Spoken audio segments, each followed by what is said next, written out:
Shabbat Shalom, everyone. Shabbat Shalom. Today we'll study the 41st portion of the Torah called Pinchas. இன்றைக்கும் பின்காஸ் என்று சொல்லப்படுகிற தோராவின் 41வது பகுதியை நாம் தியானிக்க போகிறோம். We'll read from Numbers chapter 25 verses 10 and 11. என்னாகமம் 25ஆம் அதிகாரம் 11மான வசனங்களை நாம் படிப்போம். We read in the Hebrew, Vayedaber Adonai el Moshe lemor. Pinchas ben Eliezer ben Aaron hakohen hashiv et chamati ma'al b'nei Yisrael. Then the Lord spoke to Moses, saying, Pinchas, Phinehas, the son of Eliezer, the son of Aaron the priest, has turned back my wrath, my violence from the children of Israel. கர்த்தர் மோசேயை நோக்கி, நான் என் எரிச்சலில் இஸ்ரவேல் புத்திரரை நிர்மூலமாக்காதபடிக்கு ஆசாரியனாகிய ஆரோனின் குமாரனான எலெயாசாரின் மகன் பினகாஸ் என் நிமித்தம் அவர்கள் நடுவில் பக்தி வைராக்கியம் காண்பித்ததினால் இஸ்ரவேல் புத்திரர் மேல் உண்டான என் உக்கிரத்தை திருப்பினான் என்றார். The Parsha of Pinchas opens with the fruit of a plant that was given to Balak by Balaam. பீலேயாமினால் பாலாகுக்கு கொடுக்கப்பட்ட ஒரு சதித்திட்டத்தின் விளைவாகத்தான் இந்த பின்காஸ் தோரா பகுதி இப்பொழுது திறந்தளிக்கப்படுகிறது. As a leader of Israel, Zimri comes before the tent of meeting with a Midianite woman named Cosbi, and they commit acts of fornication. இஸ்ரவேலின் தலைவனாகிய சிம்ரி என்பவன் கஸ்பி என்னும் ஒரு மீதியானிய ஸ்திரியோடு கூட அந்த சாட்சியின் கூடாரத்துக்குள்ளாக வேசித்தனம் பண்ண வேண்டும் என்கிற ஒரு தீய நோக்கத்தோடு கூட வருகிறான். Israel could not be cursed by the words of Balaam, as we learned in last week's portion. So Balaam explains to Balak how he can cause Israel to stumble, to stray from the Lord by sending in the daughters of Moab to entice with sexual pleasure and idolatry. கடந்த Torah பகுதியில் நாம் தியானித்தது போல பீலேயாமின் எந்த வார்த்தைகளாலும் இஸ்ரவேலரை சபிக்க கூடாமல் போன ஒரு நிலையில் மிகவும் இழிவான ஒரு புத்தியை கையாண்ட பீலேயாம் இந்த மீதியானிய மோவாபிய ஸ்திரீகளை இஸ்ரவேலருக்குள்ளாக அனுப்பி பாலியல் இன்பத்துக்குள்ளாக அவர்களை வசியம் செய்து விக்கிரக ஆராதனை செய்ய தூண்டுவதன் மூலம் இஸ்ரவேல் புத்திரரை இடறி போக செய்ய முடியும் என்ற ஒரு துராலோசனையை பாலாகுக்கு கொடுக்கிறான். Messiah Yeshua, Jesus, makes reference to this in Revelation 2 and verse 14. மேசியாவாகிய இயேசுவே வெளிப்படுத்தல் 2ஆம் அதிகாரம் 14ஆம் வசனத்தில் இதற்கான ஆதாரத்தை மேற்கோள் காட்டுகிறதை பார்க்கிறோம். We read this, but I hold a few matters against you, because you have those who adhere to the teachings of Balaam, who taught Balak to put a stumbling block before the children of Israel, to eat food offered to idols, and to commit whoring. வெளிப்படுத்தல் 2:14 ஆயினும் சில காரியங்களை குறித்து உன் பேரில் எனக்கு குறை உண்டு. விக்கிரகங்களுக்கு படைத்தவைகளை புசிப்பதற்கும் வேசித்தனம் பண்ணுவதற்கும் ஏதுவான இடரலை இஸ்ரவேல் புத்திரர் முன்பாக போடும்படி பாலாக் என்பவனுக்கு போதனை செய்த பீலேயாமுடைய போதகத்தை கை கொள்ளுகிறவர்களும் உன்னிடத்தில் உண்டு என்று இயேசு சொல்கிறார். Pinchas takes matters into his own hands, and he rises up when Moses and Aaron and even his father Eliezer stand by and watch, and he kills Zimri and Cosbi. வேசித்தனம் பண்ணுகிற சிம்ரி கஸ்பியை அந்த அதிர்ச்சியில் மோசே அவருடைய தகப்பனாகிய ஆரோன் எலெயாசார் எல்லாரும் வேடிக்கை பார்த்து கொண்டிருக்கிற ஒரு சூழ்நிலையில் பினகாசரோ இந்த காரியத்தை தன் கையில் எடுத்துக்கொண்டு வெகுண்டெழுந்து சீறி பாய்ந்தவர்களை கொன்று போடுகிறார். As a result of this, Pinchas is made a priest, although as a son of Eliezer at the time that the priesthood is established, he's not eligible to be a priest. இதன் விளைவாக அப்பொழுதுதான் அது ஆசாரியத்துவம் ஏற்படுத்தப்பட்ட ஒரு காலமாக இருந்தபடியினால் ஆரோனுடைய பேரன் எலெயாசாரின் குமாரன் என்ற நிலையில் வயதின் அடிப்படையில் ஆசாரியனாவதற்குரிய தகுதி இல்லாவிட்டாலும் கூட இது நிமித்தம் அவர் ஆசாரியர் பட்டம் பெறுகிறார். But the Lord grants him to be part of the priesthood, and eventually the Talmud tells us that all of the high priests of Israel will descend from Pinchas. ஆனாலும் கர்த்தர் ஆசாரியத்துவத்தின் ஒரு பெரிய கிருபை அவருக்கு பங்களித்து காலப்போக்கில் பிரதான ஆசாரியத்துவம் முழுவதும் அவருடைய சந்ததிக்கே அருளப்படுகிற ஒரு பாக்கியத்தை அவர் பெற்றுக்கொள்ளும்படி உதவி செய்தார். The Lord also gives him et britis shalom, the covenant of peace. கர்த்தர் சமாதான உடன்படிக்கை ஒன்றையும் அவருக்கு கொடுக்கிறார். In the Torah scroll, the letter vav or wow in the word shalom is broken. Torah தோல் சுருளில் வாவ் என்ற அந்த எழுத்து ஷாலோமிலே உடைந்திருக்க காண்கிறோம். And it signifies that the real covenant of peace will not be established until the New Jerusalem with Messiah, Yeshua, Jesus.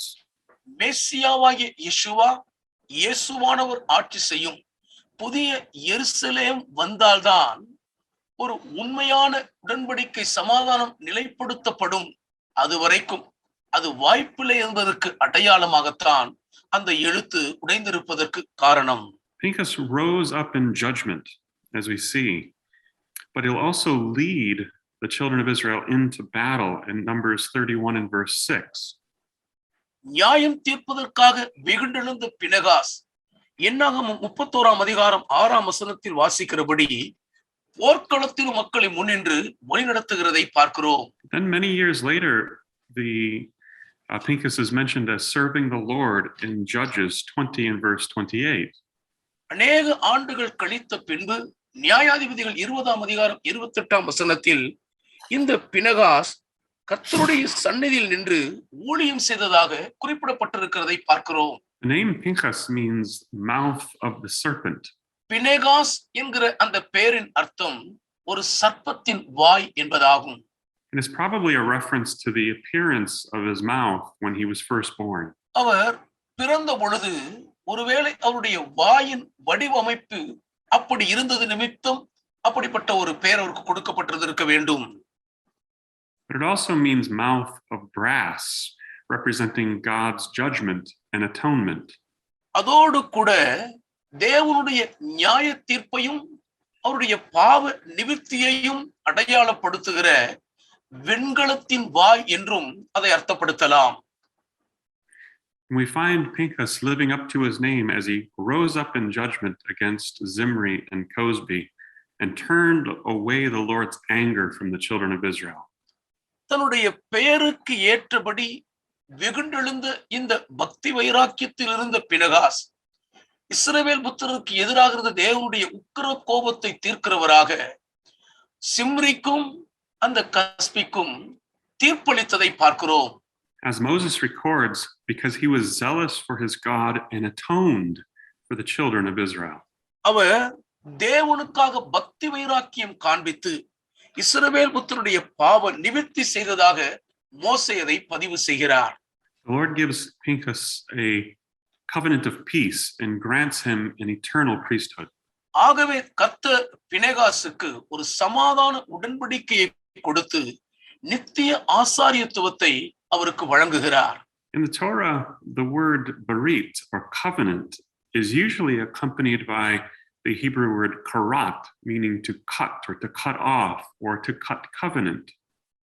தோராவிலே பெரித் என்கிற உடன்படிக்கை என்கிற வார்த்தை பொதுவாகவே எபிரேய வார்த்தையாயிருக்கிற கராட், அதாவது வெட்டுதல், வெட்டப்பட்டு போகுதல் அல்லது வெட்டப்பட்ட உடன்படிக்கை என்கிற அர்த்தப்படுள்ள வார்த்தையோடு கூட இணைந்தே வருகிறது. It's also the root word for the Wadi Chereth, where Elijah first goes to and after he is called by the Lord. எலியா கர்த்தரால் அழைக்கப்பட்ட உடனே அவருக்கு பின்பாக போன அதை குறிக்கக்கூடிய ஒரு வேர் வார்த்தையாகவும் அது காணப்படுகிறது. These two words joined together, berit and karat, signify that the relationship is being formed and not made or given, rather it's being cut.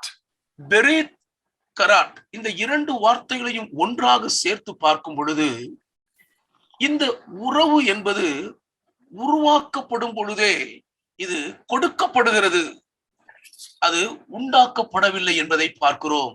In the case of Pinchas, the Lord gives him a covenant, as only the word barit is used, and in reference to him at the beginning of his priesthood. ஆனால் இந்த பினெகாசுடைய காரியத்தை பொறுத்த மட்டில் அவருடைய ஆசாரியத்துவத்துக்கு அடுத்த நிலையிலே பெரித் என்ற ஒரே ஒரு வார்த்தை, உடன்படிக்கை என்ற ஒரு பதம் மட்டும்தான் இங்கே பயன்படுத்தப்பட்டிருக்கிறதை பார்க்கிறோம். When karat and berit are used together, it signifies that the covenant as it's being cut is creating a new entity, a new partnership at that very moment, as two parties are now being healed together as one. பெரித் கராட் இந்த இரண்டு வார்த்தையும் ஒன்றாக பயன்படுத்தப்படும் போதுதான் ஒரு புதிய உடன்படிக்கை வெட்டப்பட்டு ஒரு புதிய நிறுவனமாக, ஒரு புதிய கூட்டாண்மையாக ஒன்று அந்த நேரத்தில் உருவாக்கப்பட்டிருக்கிறது. இரண்டு தனிப்பட்ட சாரார் அப்பொழுதே குணமாகிறார்கள் என்ற ஒரு தாற்பயத்தை அதிலே நாம் பார்க்க முடியும். Giving or granting a covenant represents the transferring of an already created covenant relationship from one person or one group to another. கொடுத்தல் அல்லது வழங்குதல் என்பதை பார்க்கும் பொழுது ஏற்கனவே நடைமுறையில் இருக்கக்கூடிய ஒரு உடன்படிக்கையை ஒருவரிடமிருந்து வேறொருவருக்கோ அல்லது வேறொரு குழுவுக்கோ தனிநபருக்கோ மாற்றி கொடுப்பதையே குறிக்கும். The Torah is noting that the priesthood was transferred to Pinchas, to Phinehas, and his descendants. And what we note is that there is now a change in the priesthood, as the author of Hebrews references. இங்கே Torah ஆசாரியத்துவம் பினெகாசுக்கும் அவருடைய பின் சந்ததிக்கும் மாற்றி கொடுக்கப்பட்டிருக்கிறது என்பதை குறிப்பிடுகிறதை நாம் எபிரேயர் நிருபத்தில் படிக்கிறபடி ஆசாரியத்துவம் மாற்றி கொடுக்கப்படுகிறது என்பதை அதனுடைய ஆக்கியோன் வர்ணிக்கிறதையும் பார்க்க முடியும். The Torah does not specifically use the word berit or covenant with regard to the Levitical priesthood. Rather, it notes that the priesthood was granted to Aaron and his sons.